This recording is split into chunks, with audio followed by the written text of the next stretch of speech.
Peremees küsib teine tüdrukult, et kuule, et mis siis saab, et ega sa karjuma ei hakka, kui ma siin praegu keppima hakkan. See ütleb, et ei hakka, mul on veel eelmisest korrast niiske. Oota, räägin ka teise, kus teine oli? Tean, juba tean.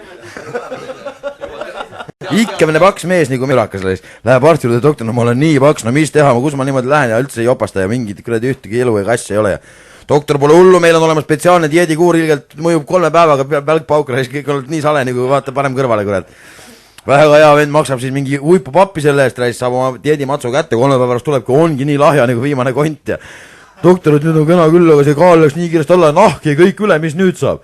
Selle peale on ka mõeldud, tule siia, võtab pea lae pealt, need lopsti tõmbab naha üles, nööriga kokku reis. No on normaalne, nüüd juba istub enam lotenda reis. Läheb siis koju reis, järgmine on jälle tagasi.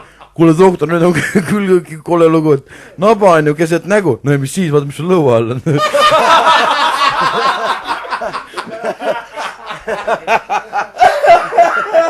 Et kord olla mõisaharra talurahval perset näidanud. Rahvas pal mitte uskund. Juku läheb vanaemaga sauna. Ja muidugi teatud aja pärast märkab teatud füüsilist erinevust, eks ju. Ja küsib siis poisike, et vanaema, et miks sul sealt seda sipsti niimoodi. Vanaema see peale, et näe, sõja ajal vaenlase hing kirvega lõi. Juku, et näe, otsegi see putsi siis.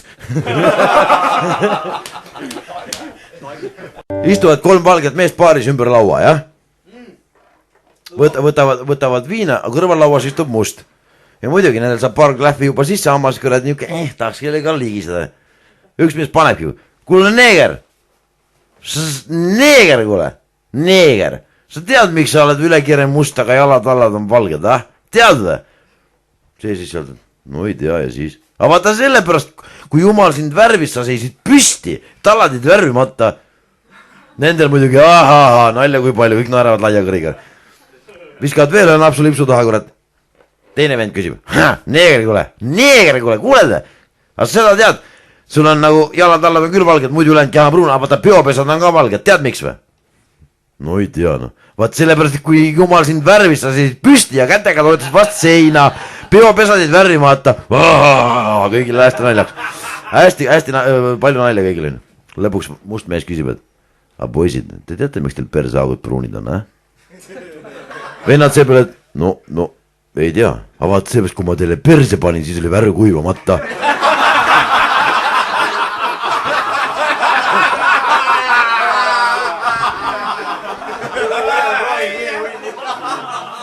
Nii, ühesõnaga, lugu on Sikue.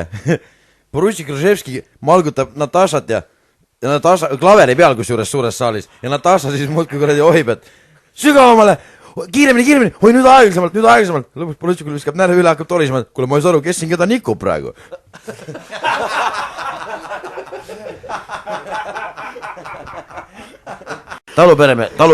Taluperemees käib mööda oma taluõue ja vaatab aeda ukse pealt sisse, näed teine tüdruk, kurat lükkab heina kokku ja puhe. Läheb sinna, ütleb, kuule Maali, ega sa nüüd väga palju pahaks ei pane, ma tahaksin keppida. Läbi mul siin ikka pahaks pane, mul eelmist korrast niiske alles. Et no mees ja naine teevad diivane peal aevad asja, ja siis mees küsib, oi, kuule ma tegin haiget sulle või? Ei teinud, miks nii? No ma tea, sa nagu liigutad ennast. Lugu siuke, mees tuleb siis, läheb õhtul kõrtsu sisse, kohe leti juurde sirge näoga. Vala nüüd, vala kohe suur. Teine siis paar minut, jah, vala pära. Mis juhtusin? Ai, kurat, ma sain teada, mul on poeg on pede. Ai, see on küll paha lugu, jah, no mis siis teha? Vala piinal vend viskab nagu lipsu taha. Tallub minema, paar päeva mööda tuleb jälle, täitsa on juhitud, sirge näoga, nagu nöörist tõmmatud ukses, sipsti kõrat leti juurde. Kuule, vala kohe, kõvasti vala kohe. Raiskudas, vala kohe kõvasti. Teine ütles, et noh, mis, vala pära, mis juhtus? Mul on teine poeg ka pede, ära kohe küsigi. Mingi imelik lugu, jah. Kallab siis teise ka ära. Läheb veel mõned päevad mööda, vend tuleb 3. kord. Ukse pealt juba kuradi jäsemed värisevad otsast, ole nüüd ja kuule pane kohe pudel letile ära, klaas kõliseb mööda hambaid ilgelt paha ja no mis juhtus, keegi see surma või? Ei saanud surma, 3. poeg on ka pede. Imelik perekond, sul on keegi naisi ka vaatab. Jaa, naine vaatab. Too on ju see lugu. läheb mees ka arsti juurde, mingi õnnetus on juhtunud ja suurem osa on otsast läinud. ja arst siis vaatab nii-öelda, noh, märkides, vaatab vigastus üle ja mis läinud, kurat, siin jupi sitaks oli, kurat, me pole sedagi, kurat, sul pole karta midagi. Oota, aga mis asi on, mingi tatoveering sul siin peal või? Mis asi on telt, mis tähendab telt? Ja see telt ei tähendagi enam midagi, see on kõik, mis algupärasest järgi jäi. Mis seal siis oli? No siin oli alguses oli kirjutatud, et palava madruse tervitus Sevastoopoli vahvatele kaitsjatele Baltikumi meremeestelt.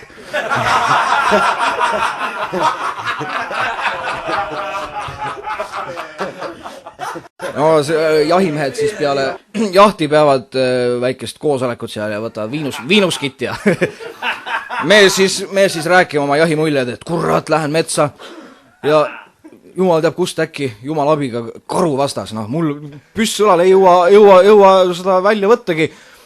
Noh, midagi teha ei ole, karu tuleb peale, hüppasin talle küntega ja hammastega kõrri, tõmbasin kurat suu karvu täis, tead. Parasjagu segab tal naine vahel, et kuule, sul on telefon, ja siis ta ahah, okei, käib ära. Natukese pärast tuleb siis tagasi jahimeeste seltsi ja oot, kuhu ma nüüd jäin siis? Teised tulevad meelde. No see suu oli sul karvu täis ja suu karvu täis. Ja. Ja tead, kus siis lits lõi reied kokku, kurat, mul prillid segi.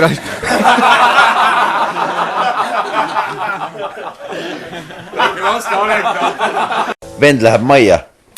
Võtab tüdruku ära, läheb tuppa. Võtab seda nagu juba sealt, noh, nagu alakeha nii-öelda paljaks. Tüdruk vaatab sinna, hakkab kõvale kirjutab, mis sa vaata, kui väike see sul on. No mis siis, et väike, vaata, küll ta ripub. Pede läheb tätoveeri juurde. Palun tätoveerigi mulle noku peale esisillaveoga traktor. Traktor, see on mis pärast esisillaveoga. No läheb sitast paremini läbi. Istuvad kaks arsti ja räägivad patsiendist, üks ütleb, et see, kus mõnel patsiendil võib ikka nigel mälu olla, mõni tolkab endal kahvliga põski ja leia suud üles. Teine kuradi otsib tükkaga püksi auku taga ja leia kuradi munni üles. Ütleb, et peab ju kuskil olema. Selle peale üks arst sügab pead ja ütleb, et see pole midagi. Mul tuli üks vend sinna, hakkas juukseid sorima niimoodi ja siis ma hakkasin, mis sa otsid? Munni otsin, kuskil karvade sees ju oli. Noorukene tüdruk, kes on laiale teele läinud, eks ju. No raha eest keha müüma. Esimest õhtut tööl ja võtabki mingi vanem tüüp, nokib ta sealt tänavas eravalt maha, kurat, trotuaari pealt. Ja tüdruk siis ka, et noh, niimoodi nagu arevili ja sedasi nagu ei tea, kuidas olla, ei oska nagu õieti. Vanamees nagu nähtavasti vanem mingi orajäägera vaatab, et küll ma vaatan, sa oled mingi noor tüdruk ja noh, tead, ega sul ei pruugi palju karta ega peljata, et ega ma olen nagu vanem mees ka, et ega ma ei viitsis eriti peedistada, tead. Ega ma ei taha mingit tead, mis ekstreem asju, mul ei ole vaja siin pea peal seistes keppida või midagi. Asi lihtne, võta lihtsalt suhu, on ju. Tüdruk, et võtaks nagu küll, aga ma ei oska, ma pole varem teinud. Noh, küll see on väga lihtne, sa lihtsalt võtad otsa suhu ja ütled Honolulu. Tüdruk, et noh, hea küll, no eks siis katsub proovida, kurat. Aga noh, aega läheb vahepeal ka, nagu läheb vahepeal sööma, restorani, tead, on ju, käivad seal kuskil mingit ratata, mingi ööklubid, virki-värki. Lõpuks siis lähevad, no mingi pind, ütleme, et siis hotelli tuba või kuhu iganes, et lähevad sinna ja vanamees, tohi teeme proovi, on ju. Tüdruk ka, et muidugi teeme. Noh, raha ju makstud ja puhe peab tegema. Laseb siis põliti maha ja võtab vanemale otsa suhu ja mõtleb, kurat, mis asja ma pidin nüüd ütlema, et mingid saared olid. Gran Canaria!